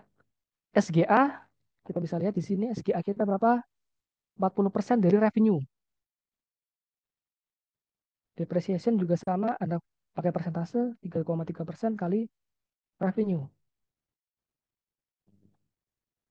Meskipun ada banyak cara ya untuk apa namanya memforecast depresiasi ini karena depresiasi cukup kompleks, tapi saya akan lebih pakai cara simpel dulu. Kita pakai persentase atau proporsi. Oh, saya pengen dia negatif. Oke, jika sudah, nah Anda tidak bisa menggunakan, oh bisa ternyata. Kita pakai auto sum, tapi tidak bisa ya. Karena tidak, kita pengen ngejumlah sama gross profit. Jadi kita tarik ke gross profit juga. Oke, 1740. Interest expense kita punya 1240 peminasan. Oke. Nah, di sini kita nggak bisa pakai alt, alt sama dengan ya. Kita tarik aja nggak apa-apa. Tax kita bisa dapat dari 25% dikalikan dengan earning before tax. Oke. Nah, setelah ini kita bisa mendapatkan net income. Dividen payout ratio-nya, kita tinggal kalikan net income dengan persentase kita pengen ngambil berapa. 60%. Oke, setelah semuanya udah, kita tinggal blok, kemudian kita shift right, dan control R. Oke, sekarang kita bisa mendapatkan income statement yang terforecast. Jadi, meskipun teman-teman masih di 2023, teman-teman bisa menyusun forecast untuk 2024 dengan asumsi-asumsi yang ada, gitu ya. Simple. Selanjutnya, setelah income statement, kita coba skip dulu. Kita jangan kerjain balance sheet sama cash flow statement. Kita ke bawah ke supporting schedule. Nah, seperti yang saya tadi udah bilang, supporting schedule ini membantu kita mengenerate angka-angka yang dibutuhkan pada dua laporan keuangan yang belum kita isi. Di sini ada working capital schedule. Working capital schedule pada dasarnya ingin melihat elemen ini ya, account receivable, inventory days, dan account payable. Jadi untuk bisa memforecast ketiga hal ini, kita menggunakan ARD yang tadi kita udah hitung di asumsi. Jadi kita tinggal linkkan saja. Untuk kita bisa lihat linknya, kita tinggal tekan kontrol kurawal kiri. Oh,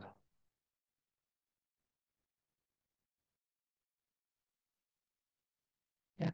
Jadi 57 ini dari atas ya, kita bisa ikuti linknya, kontrol kurawal kiri. Nah, di sini 57. Kalau pengen kembali lagi ke bawah, kita tinggal ketik F5, terus enter. Nah, kembali lagi ke bawah. Nah, pada dasarnya ini mengelingkan dari tadi yang diasumsi ya. 57. Ini adalah ARDs, inventory days, dan account payable days. Kemudian revenue kita juga linkkan dari atas, COGS juga kita linkkan dari atas karena sudah ada datanya. Nah, setelah itu kita pengen mencoba melihat account receivable. Kalau kita lihat formula dari ARD, itu kan dia melibatkan AR ya, account receivable ya. Nah, kita pengen hitung balik dari ARD yang kita udah tahu, AR amount-nya tuh berapa gitu. Kita bisa menggunakan rumus seperti ini. Account receivable 57 ARD kita bagi dengan 365, kita kali dengan revenue. Tadi kan revenue sebagai pembagi ya, ini sebagai pengali jadinya. Gitu, 12,685. Inventory juga sama. Inventory kita bagi dengan 365, kita kali dengan COGS. Account payable juga sama, 106, kita bagi dengan 365, kita kali dengan COGS.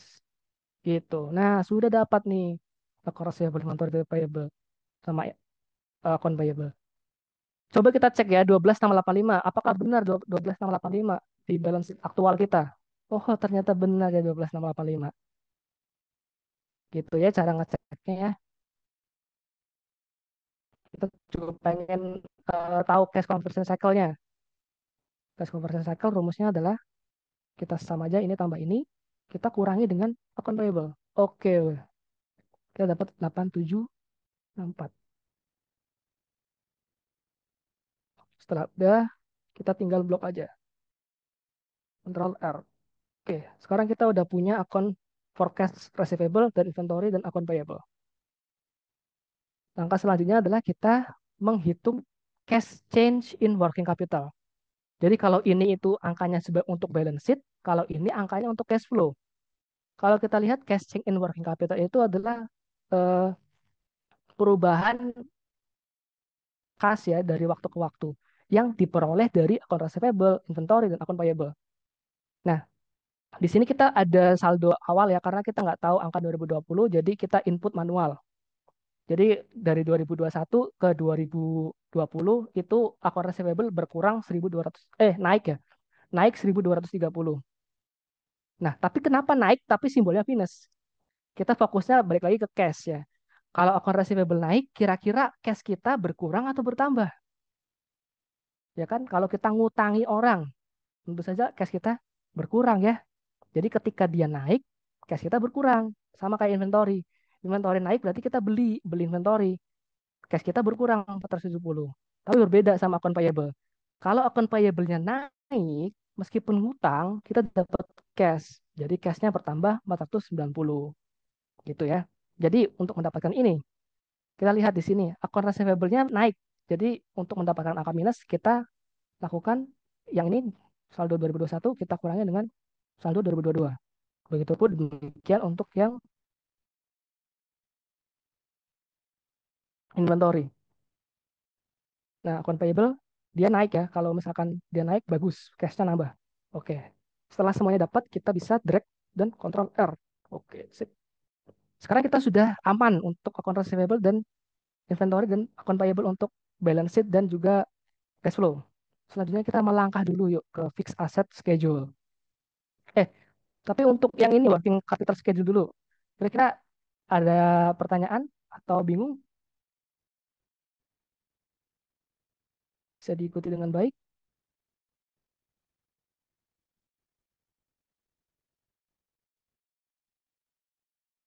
Oke, sepertinya belum ada ya. Bapak feel free aja kalau mau nanya ya. Sambil dieksplor modulnya, sambil dieksplor juga ya. Oke, kita beralih ke fixed asset schedule. Targetnya adalah kita mendapatkan nilai ending PPE atau Plan Property Equipment. Fixed asset ya ini ya. Yang kita pengen dapatkan eh, dari fixed asset schedule ini untuk bisa menghasilkan angka net PPE untuk balance sheet. Langkahnya bagaimana? Kita punya revenue di awal tadi di income statement. Kita juga udah menghitung PPE turnover ratio dan kita juga punya depreciation percentage of revenue. Nah, di sini beginning of PPE masih kosong. Kita kosongin aja. Kemudian di sini ada capital expenditure. Capital expenditure atau disposal. Sorry, ini harusnya kosong. Oke. Capital expenditure itu kita bisa dapat dari cash flow. Kita sudah tahu angka aktual. Ini warnanya biru. Kita sudah tahu angka aktual bahwa selama 3 tahun terakhir ini adalah pengeluaran-pengeluaran modal kita. Gitu. Jadi kita tinggal linkkan aja yang ini ke fixed asset schedule. Oke. Dan ingat tadi kan negatif ya di sana. Kita pengen angka positif. Karena kita pengen hitung. Karena ketika eh, kita belanja modal, itu berarti meskipun cash kita berkurang, kalau di cash flow kan berkurang ya. Tapi kalau di balance sheet bertambah kan PPE-nya. Jadi kita kalau misalkan dia minus, ini kita positif. Karena addition dia, bukanlah disposal. Oke. Nah, di sini kita nggak tahu beginning periodnya. Nggak apa-apa. Kita bisa langsung lanjut ke ending net PPE. Tadi kita bisa menghitung PPE turnover dari ending PPE kan. Nah, nggak apa-apa kita hitung balik berarti. Yang kita lakukan adalah 4,23 kali Kita bagi dengan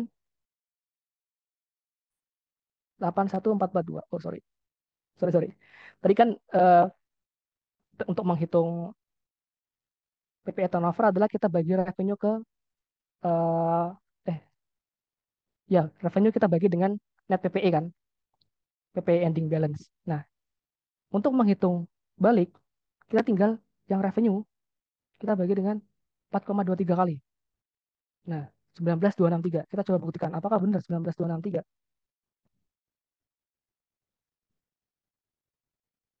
PPE 19,263. Benar ya berarti ya. Oke, perhitungan kita sudah benar. Ingat, sebagai analis kita perlu mengonfirmasi hitungan kita ya sebelum kita melakukan modeling. Oke, kita sudah tahu nilainya, kita tinggal drag aja sampai sini, sampai aktual. Dan untuk kita mengetahui beginning PPE, kita tinggal pakai formula variabel. Ini kan kalau misalkan apa namanya, untuk menghasilkan 19,263 kan berarti kan tinggal sum ini ya. Beginning ditambah capital addition dikurangi dengan depreciation expense. Ya udah, kalau kita udah dapat 19,263 ya, untuk menghasilkan beginning period kita tinggal kurangin aja. Ini kita kurangin. Ini kita kurangin. Ini. Ini adalah beginningnya untuk di 2020 ya. Berarti oke. Karena kita udah dapat beginning 2020, untuk beginning 2022 adalah net ending dari 2021. Jadi kita tinggal linkkan ke sini ya. Tinggal linkkan ke situ. Oke. Coba kita sum ya. Oh benar, 21175 gitu. Sama untuk yang periode forecast selanjutnya, kita tinggal drag aja Ctrl R. Nah, depreciation expense kita sudah hitung tadi di balance sheet, di income statement, jadi kita tinggal drag aja. Oh maaf, ini capital expenditure. Capital expenditure ini belum ada ya. Oke. Karena kita bisa menghitung ending PPE, jadi dengan rumus turnover kita tinggal pakai rumus turnover aja terus ya. Gitu. Nah, di sini yang hilang adalah untuk capital expenditure. Sebenarnya ada banyak cara untuk kita bisa melihat capital expenditure ya. Entah itu kita dari dikasih tahu sama manajemen untuk budgetingnya, dia mau forecast beli aset di tahun berapa, di tahun berapa. Tapi untuk simplifikasi, kita punya nih PPE turnover ratio, ya kan? Kita bisa hitung langsung endingnya. Dan dengan kita bisa menghitung endingnya, kita bisa mengetahui kira-kira investasi yang kita butuhkan selama 5 tahun ke depan apa aja. Itu cara untuk kita ketika tidak tahu apa yang akan kita beli di eh, tahun depan ya. Dengan beracuan pada PPE turnover ratio. Karena logikanya ketika penjualan bertambah, maka kapasitas produksi kita juga perlu ditambah. Yang artinya kita perlu beli aset yang lebih ya. Atau mungkin kita bisa upgrade untuk meningkatkan kapasitas kita. Seperti itu logikanya. Oke, untuk mengetahui bilangan yang belum ada, kita tinggal lakukan yang hal serupa. Kita kurangin ini, sama ini. Kita tinggal drag aja. Oke. Sekarang kita udah punya angka net ending PPE dan juga kita juga punya eh, angka untuk capital expenditure yang akan kita gunain di cash flow. Oke, fixed asset schedule udah. Kemudian satu lagi untuk return earning karena lebih simpel.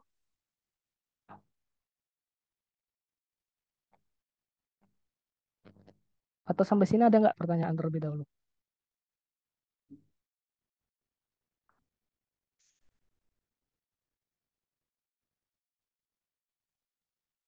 Oke, ini ada pertanyaan dari Kak Angelin. Selamat siang, terima kasih pemaparannya. Sebagai investor, kita melihat komposisi pendanaan perusahaan itu baiknya menggunakan rasio apa? Komposisi pendanaan perusahaan. Pakai rasio apa? Apakah ada rasio yang ideal untuk modal dan hutangnya perusahaan? Oke, ini pertanyaan di luar modul ya. Nanti akan saya jawab ketika di sesi tanya jawab aja ya. Kita lanjut aja dulu ke eh, modeling terlebih dahulu. Oke.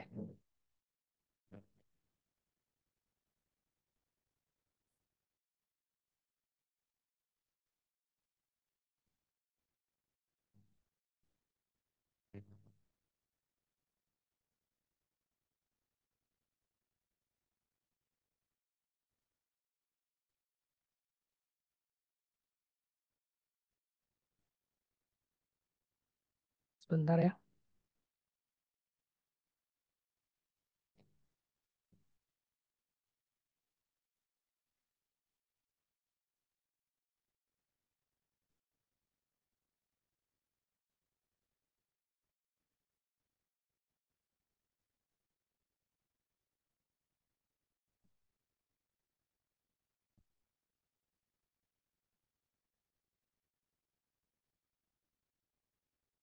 Oke, maaf. Sepertinya model saya agak rusak tadi ya.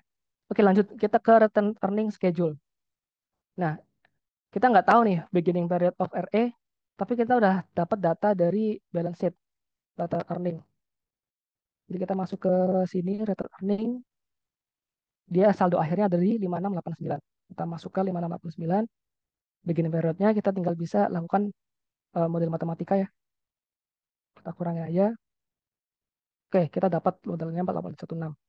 Nah, modal awal 2022 adalah ending balance 2021. Kita lanjutkan kayak gitu gini.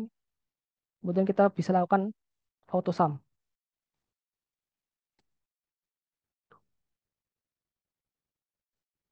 Oke, sip. Setelah sudah, kita bisa langsung drag aja. Oke, sip. Sekarang modul schedule sudah kita isi semua. Sekarang kita tinggal menyusun laporan keuangan yang tinggal kita link-linkkan saja ya sebenarnya. Kita start aja dari balance sheet. Cash kita tinggal dulu karena kita belum mengerjakan cash flow. Oke, kita tinggal sama dengan ini aja. Receivable dari sini, inventory, modal 882, kemudian account payable kita bisa copy kayak gini. Kemudian kita linkkan ALTEL formula. Oke, kita bisa hitung current aset kita, sum, nggak apa-apa itu belum diisi nggak apa-apa. Kita drag aja, Ctrl R. Nah, PPE kita bisa dapat tadi dari schedule fixed asset.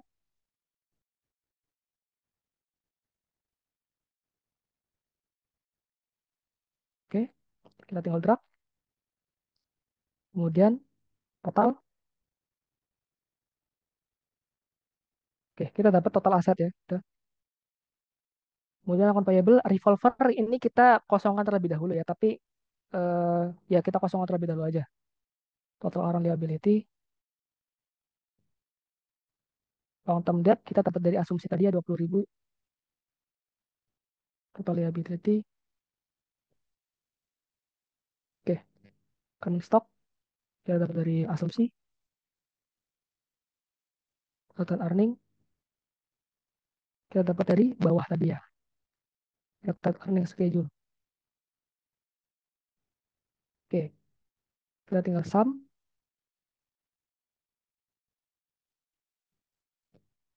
Terus kita tambahkan shareholder equity ditambah dengan total liability. Kalau teman-teman lihat di sini kontrol ceknya masih ada selisih karena kita belum memasukkan cash. Tapi jangan sekali-kali teman-teman buat ini balance ya. Kayak misalkan ini kita copy terus kita tempel aja di sini ALTSV gitu ya jadi value biar balance. Jangan seperti itu ya. Karena ini misleading jadinya. Karena yang balance belum tentu benar. Oke, sip.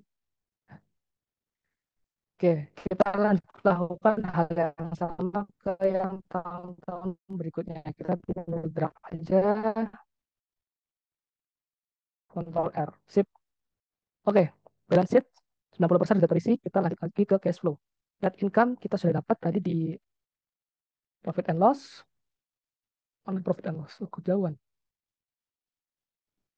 Depresiasi kita dapat dari net income.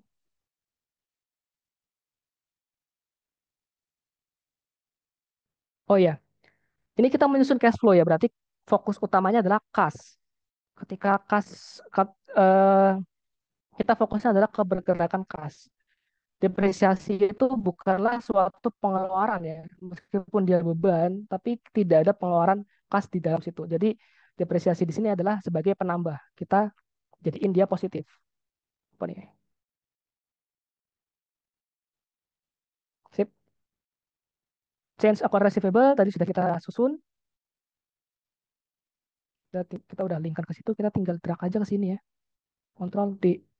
Kalau misalkan ke samping tadi kontrol R, Kalau ke bawah berarti control down. Nah, gitu. Kita cek model kita. Oh ya, sudah benar ya ngelinknya. Oke, sip. Setelah semuanya udah, kita tinggal sum aja. Sip. 6935 dari aktivitas operasi. Change in long term debt. Tadi utang jangka panjang kita tetap stabil ya 20.000, jadi ya nol berarti kan. Dan revolver kita kosongkan dulu. Common stock juga sama ya. Tadi di common stock kita nggak ada peningkatan atau pengurangan. Sama ya, stabil berarti nol. Dividen kita bisa dapat dari dividen payout rasio. Dividen payout ini, karena dividen itu membayar berarti dia ada pengeluaran cash ya, jadi minus. Terus sama aja semuanya. Oke, sip. Kalau teman-teman perhatiin di sini udah ada yang warna biru-biru. Ini adalah angka aktual ya, yang tidak kita cover dalam model ini. Seperti misalkan beginning cash pada periode 2020, at- beginning cash pada 2021 maksud saya, yang merupakan ending balance dari 2020 kita nggak cover di situ.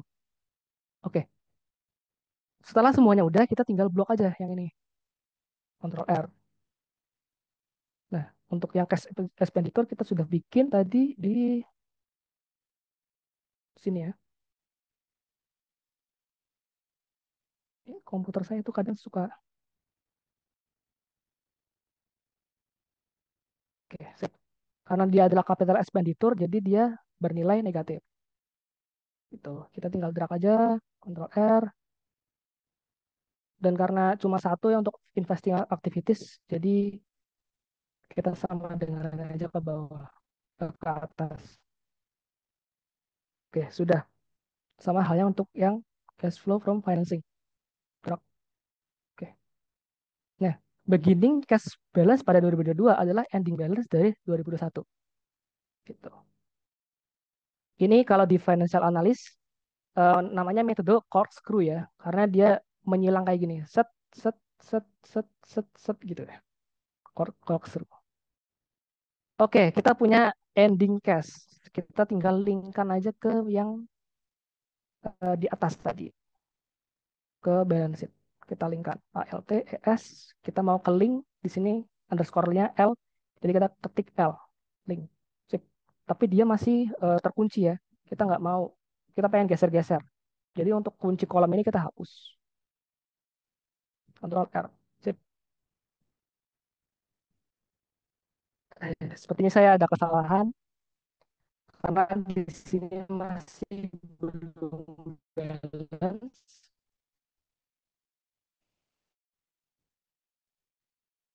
Coba kita lihat satu persatu, apakah ada. Oh, ternyata saya masih terkunci ya ini ya. Jadi penting untuk kita bisa mengecek formula lagi ya. Ternyata kita masih terkunci di kolom G, kita hapus saja kolom G, kita lakukan lagi. Oke, sip. Oke, sekarang kita sudah balance, kita sudah mengenerate three statement model. Jadi meskipun kita belum apa namanya, belum tahu angka-angka di masa depan, tapi dengan melakukan forecasting dengan dasar-dasar asumsi yang dapat dijelaskan dengan data, kita bisa membangun performa financial statement di 5 tahun ke depan gitu ya. Oke, sampai sini dulu deh. Kira-kira tambah bingung atau gimana? Waktu saya tinggal sedikit lagi ya. Oke, sip. Satu lagi ya untuk schedule. Tadi ada satu item yang belum saya bahas yaitu revolver. Nah, jadi fungsi revolver ini tuh sebenarnya dia pengen mencoba mengcapture cash yang negatif ya. Jadi kalau dalam balance sheet itu nggak mungkin ada angka negatif ya. Kalau kita lihat di balance sheet itu nggak ada angka negatif. Pasti positif semua. Nah, ketika cash kita negatif, itu kita memerlukan tambahan pendanaan. Tambahan pendanaan itu yang paling mudah didapatkan yaitu dengan kartu kredit ya. Karena dia lebih fleksibel. Jadi itulah fungsi dari revolver ini atau credit card. Jadi misalkan nih, Saya ubah misalkan ekspeditor kita nggak 3.900 tapi misalkan 10.000. Oke, misalkan 10.000. Nah, dia di sini cash kita akan bernilai negatif. Negatif 171. Ini nggak mungkin ya. Kita harus menutup. Gimana caranya kita bisa menutup cash kita agar tidak negatif? Kita di sini pakai modul revolver.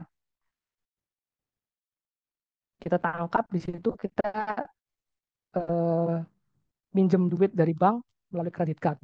Nah, di sini rumusnya adalah change in revolver, beginning balance, kita nol ya dari awal asumsi. Kita nol ternyata ada negatif. Nah, terkecoh lah di sini. Di change in revolver negatif 171. Kita pakai fungsi minus antara nol sama negatif 171, mana yang lebih kecil. Ketika lebih kecil, dia akan masuk ke change in revolver gitu. Tapi kita nggak mau, karena utang kita nggak mau dia angkanya minus ya, karena bukan suatu pengurangan, tapi penambahan dari utang. Jadi kita lakukan seperti ini. Oke, nah revolver tersebut nanti kita linkkan ke tadi cash in revolver, ALTSL. Utang kita bertambah gitu. Ya kurang lebih begitu untuk revolver. Jadi pada dasarnya yang pengen saya tekankan adalah di model ini teman-teman bisa melakukan forecast kas ya. Karena kas itu adalah raja kalau kata eh, para profesional. Jadi fokuslah ke kas. Bisnis-bisnis ini kadang suka fokusnya ke peningkatan penjualan, tapi kalau penjualan hanya modal ngutangin, kita nggak dapat cash ya buat apa gitu ya. Oke, karena waktunya sebentar lagi habis, jadi saya tidak bisa membahas terkait chart, tapi ketika kita lihat di modul ini, di financial modeling ini, yang sudah diberikan oleh teman-teman, ini sebenarnya tinggal ngeling-ngelingin aja ya ke apa namanya item-item yang sudah ada dan nanti sudah tergenerate eh, grafiknya. Kalau kita lihat di sini secara apa namanya kasat mata aja deh, kenaikan penjualan ternyata tidak diikuti dengan penaikan net income dan operating profit ya. Jadi meskipun penjualan naik, tapi ternyata di bawahnya net income kita nggak sebegitu signifikan gitu. Cash flow juga sama nih. Kalau kita bisa lihat di sini, ternyata cash flow yang membuat kita positif ada di operating kita. Sisanya hanya untuk investasi dan pendanaan. Which is bagus sebenarnya karena kita bisa mengenerate cash dari aktivitas day to day kita. Oke, itu saja sih mungkin materi dari saya. Mohon maaf atas segala kekurangan dan kesalahan. Saya kembalikan ke host. Terima kasih. Oke, eh, itulah merupakan sesi mengenai materi ya, sharing materi dengan Pak Yahya. Tentunya sesi ini belum selesai. Kita beralih ke sesi tanya jawab nih. Ada beberapa pertanyaan yang ada di chat box. Kita mulai dari pertanyaan Bu Angelin. Selamat siang Pak, terima kasih pemaparan materi dan modulnya yang sangat bagus. Saya izin bertanya, sebagai investor, kita melihat komposisi pendanaan perusahaan itu baiknya menggunakan rasio apa ya? Apa ada rasio yang ideal untuk modal dan utangnya perusahaan?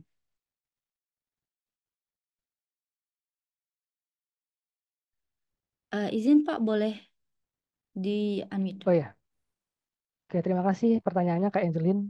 Jadi bagaimana kita melihat komposisi pendanaan utang sama modal ya? Tadi sudah disampaikan di financial ratio, kita bisa lihat di solvency ratio. Di situ ada rasio leverage ya, leverage ratio. Dia membandingkan proporsi hutang kita terhadap equity, debt to equity ratio itu namanya ya. Kemudian ada juga net debt to equity yang dia berusaha untuk mengeluarkan elemen cash. Ya, eh, berdasarnya untuk apa namanya, apakah lebih baik atau lebih tidak komposisi ini dilihat. Kalau misalkan lebih besar berarti kan hutangnya lebih besar ya daripada equity ya. Ataupun lebih kecil hutangnya daripada equity itu tidak serta-merta apa namanya mendefinisikan itu baik ya.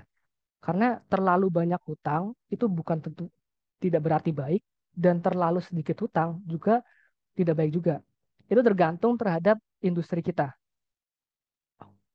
Jadi eh, untuk mencari titik optimal antara proporsi pendanaan melalui hutang dan proporsi pendanaan melalui modal, inilah tugas dari para akuntan ya, terutama untuk bisa mencapai titik yang paling optimal gitu. Oke. Selanjutnya dari Pak Ahmad bertanya mengenai apakah ada rumus atau fungsi yang menautkan rumus Excel dengan data yang tersedia di internet. Misal untuk melakukan forecast dengan faktor yang mempengaruhi adalah angka inflasi, angka inflasi tersebut ditautkan pada website tertentu. Sehingga jika angka inflasi berubah, maka nilai Excel ikut berubah. Ya pertanyaannya cukup menarik ya. Di Excel 365, Excel terbaru itu memang sudah ada beberapa fungsi yang kita bisa ambil dari internet ya, terutama untuk harga saham misalnya. Itu kita bisa loh di 365 di Microsoft Excel 365 untuk kita bisa menghasilkan harga saham. Mungkin saya coba tunjukkan kali ya, Kak Oci. Boleh, Pak? Kayak misalkan kita ke Excel, kita bikin worksheet baru aja di sini. Saham apa nih misalkan BBRI atau apa Goto. Nah, di sini kita bisa pakai fitur di tab data ini ada stok ya. Ini kita bisa klik stok tersebut. Excel akan membaca kode-kode tersebut itu adalah kode-kode dari item saham ya. Ini langsung berubah nih. BBRI, Bank Rakyat, Goto, Tokopedia. Nah, dari sini kita bisa langsung ngambil data. Misalkan data apa yang pengen kita lihat. Data price. Kita pengen tahu price sekarang. Nah, ini bisa langsung kelihatan. Ini real time ya, teman-teman. Jadi 4470 nih harga saham BBRI saat ini. Dengan adanya ini kita bisa lebih dinamis nih dalam memforecastkan investasi kita atau portofolio kita ya misalnya ya. Misalkan basic kita beli di 4.000 dengan atau misalkan satu lot, kita bisa forecast gitu. Apakah kita untung atau enggak ya.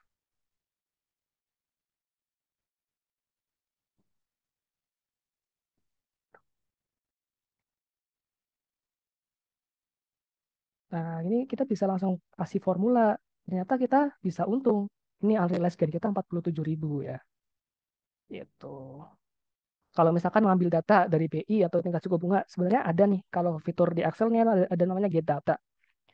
Ini get data ini kita bisa dapat dari berbagai macam ya. Kita bisa dari PDF, dari JSON, XML juga, dan database-database Microsoft, atau mungkin dari online service. Online service dan other source. Ya, other source itu tadi yang misalkan website suku bunga ya. Tapi kita perlu pastikan bahwa API yang kita coba masukkan itu bisa diakses gitu ya. Jadi yang memungkinkan kita bisa menggunakan fitur get data seperti itu. Oke, mungkin dari partisipan yang lain bisa ya untuk bertanya-tanya atau sharing terkait Microsoft Excel Finance and Business ya, teman-teman. Tentunya juga digitalisasi sekarang ini membuat Microsoft Excel juga semakin mempermudah kegiatan kita juga, terkhusus buat jurusan kita juga ya, accounting. Nah, untuk Pak Yahya sendiri terkait Microsoft Excel ini, Pak, bagaimana sih cara Pak Yahya buat update terkini mengenai Microsoft Excel? Karena kan terkadang ada juga yang kurang mengetahui informasi, ternyata ada fitur-fitur terbaru dari Microsoft Excel dan lain sebagainya. Dari Pak Yahya sendiri menyikapi hal itu, apa yang dilakukan dalam pembaruan Microsoft Excel? Menambah pengetahuan lah istilahnya.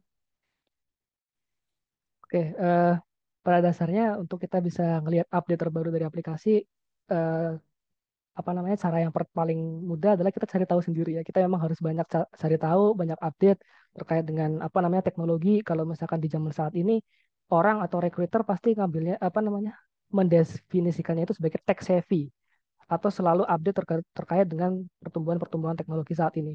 Tapi untuk Microsoft Excel sendiri, ini ada update terbaru di Microsoft 365 yang biasanya kan kalau Microsoft Excel itu kan dia mulai dari 2003, 2007, 2010, 2013 selalu update tiap tahun. Tapi di Microsoft 365 ini tuh dia udah langsung auto update di masa depan ya. Jadi nggak akan ada lagi per tahun-tahun itu. Makanya dia pakai subscription ya dan bisa diakses melalui website.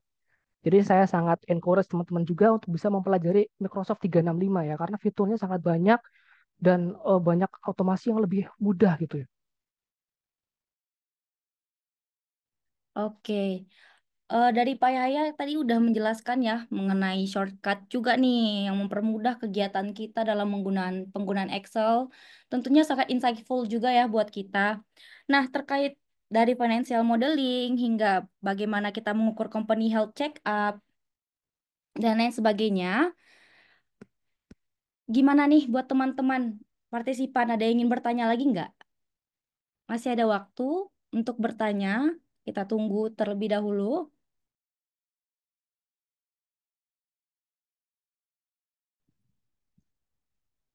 Terkait financial modeling tadi juga mungkin kita bisa menerapkan juga ya Pak ke kehidupan sehari-hari kita kali ya untuk bagaimana kita memproyeksikan kehidupan kita di masa depan untuk memproyeksikan investasi kita juga bisa kali ya menggunakan financial modeling ini. Betul, betul. Pada dasarnya financial modeling itu adalah alat simulasi ya. Dengan asumsi yang kita masukkan, kita bisa mendapatkan output berapa, output alternatif solusi seperti apa gitu. Kayak misalkan nih mau memproyeksikan apa namanya biaya nikah gitu misalnya. Kita bisa memasukkan yang angka inflasi gitu kan. Atau kita juga bisa loh mencoba untuk memproyeksikan kira-kira dengan pendapatan kita saat ini kita bisa visible pensiun di usia berapa gitu misalnya. Itu kita bisa pakai simulasi itu ya. Yang kita bisa dapatkan di Excel dengan lebih mudah gitu. Dan saya juga encourage untuk para business owner ya, terutama coba mulai diterapkan, coba dipelajari baik-baik nih materi ini karena menurut saya ini materi yang sangat sangat bagus ya. Kita bisa mempelajari three statement untuk business owner terutama di SAK MKM yang sudah keluaran terbaru. Itu kan statement keuangan yang perlu dicatat cuma tiga ini ya, three statement, laporan laba rugi, cash flow, sama balance sheet. Jadi sangat relevan nih ketika apa namanya mempelajari materi ini dan bisa menerapkan di bisnis teman-teman sekalian. Meskipun usaha teman-teman kecil atau apa bisa diterapkan, kita bisa lakukan forecast sehingga kita bisa menyiapkan diri ketika misalkan ada di financial market environment tadi yang kita udah dibahas, ada misalkan krisis atau inflasi ternyata naik, kita bisa jaga-jaga dengan kita memproyeksikan hal itu. Kita bisa mungkin kita bisa accrue ya. Kalau misalkan di accounting itu ada accrual yang manajemen laba atau kita bisa lakukan hedging. Misalkan kita proyeksi, oh harga material kita nanti ketika impor ya, harga material kita akan naik nih di periode kelima, tahun kelima. Oh, berarti apa yang harus saya lakukan? Saya akan lakukan hedging gitu. Saya akan kunci harga dolar pada saat ini agar untuk memitigasi adanya penurunan signifikan pada periode saat saya beli gitu. Itu sering banget nih digunakan oleh para analis. Oke. Jujur ya, untuk sesi 2 ini sangat seru ya terkait Microsoft Excel for Finance and Business dan relate juga buat kita yang selalu menggunakan Excel juga nih buat lebih gimana ya, Microsoft Excel itu lebih membuat akurasi ya. Dia lebih akurasi dan membantu lebih detail dalam memproyeksikan mungkin tabungan kita di masa depan dan tadi yang dibilang Pak ya juga ya, tabungan menikah mungkin dari para partisipan bisa nih menggunakan eh, mengupload sesi 2 ini ya Microsoft Excel for Finance and Business ini tentang Microsoft Excel-nya. Tadi udah dijelaskan tentang shortcut juga, terus tentang financial modeling juga dan tiga pengukur company health check up itu ada income statement, cash flow statement, dan balance sheet. Dan eh, memang durasi dari Pak Yahya tadi sangat cepat ya mungkin, tapi tidak apa teman-teman, kita bisa melihat di modul dengan penjelasan Pak Yaya tadi semua sudah ada di modul dan Excel yang telah dijelaskan Pak Yaya tadi juga ada di modul dan feel free ya Pak boleh bertanya jika di luar dari workshop mungkin ya jika ada yang ingin bertanya juga. Dan tentunya dibuka dengan pantun di sesi 1. Saya akan tutup dengan pantun kembali ya di sesi 2 agar balance nih tentunya. Saya mulai pantunnya. Bunga melati harum baunya. Tumbuh indah di halaman taman. Acara kita telah tiba di ujungnya. Semoga berkesan dan bermanfaat di masa depan. Baiklah, saya tutup dengan terima kasih untuk para partisipan dan sampai berjumpa lagi di workshop yang akan selalu lebih menarik ke depannya. Saya Welci Lovia Julian, pamit undur diri. Maaf jika ada salah kata dan selamat sore. Untuk exit tiket udah ada di chat box, jadi teman-teman boleh mengisi ya untuk sesi 1 dan sesi 2.